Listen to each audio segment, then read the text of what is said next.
مساء الخير.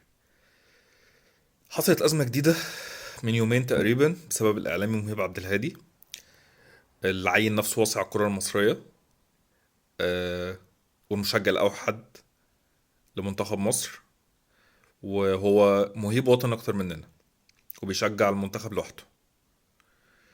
مهيب عبد الهادي طلع في لايف على صفحته من يومين تقريبا، آه، بيهدد وبيوجه رسالة لأي حد هينتقد حسام حسن المدير الفني لمنتخب مصر إن هيديله باللي في رجله.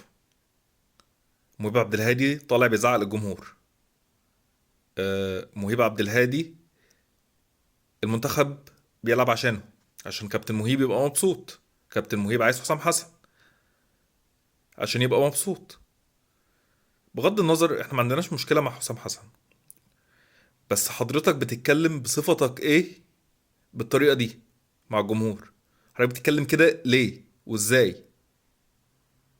حضرتك اول واحد منتفع من الجمهور.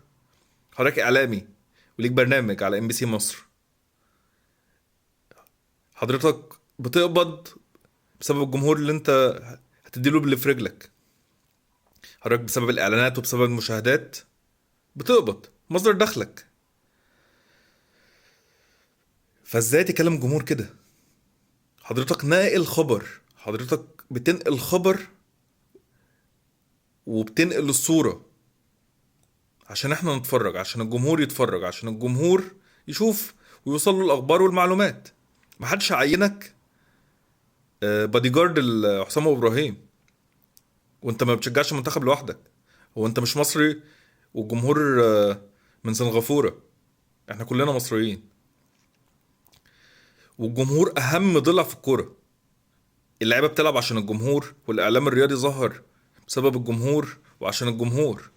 من غير جمهور مفيش كوره، مفيش لعيبه هتقبض فلوس، مفيش اعلانات، مفيش اعلام رياضي، مفيش اي حاجه. الكوره اتعملت عشان الجمهور. هو لو من غير جمهور ممكن اللعيبه دي بقى تروح تلعب خماسي وحضرتك تروح تتفرج عليهم وتنتقد براحتك، تلعبوا مع بعض خماسي. كابتن مهيب حضرتك كنت مراسل، وقبل ما تبقى مراسل انت مشجع زملكاوي. كنت بتحضر الماتشات او اغلبيه ماتشات الزمالك كمشجع.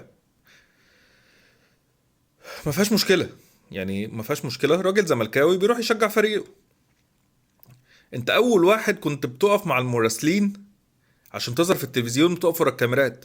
كان في ناس مشاهير بالحركه دي اللي هم بيروحوا المطوشه، بعد المطوشه بيحاولوا ينزلوا الملعب يتسللوا الملعب عشان يقفوا ويظهروا في التلفزيون. واي مراسل كان ممكن يسالك سؤالين ثلاثه. انت كنت اول واحد بتنتقد لعيبه الزمالك ومدربين الزمالك، جمهور كمشجع. دلوقتي انت بتحجر على رأي الجمهور ليه؟ بصفتك ايه؟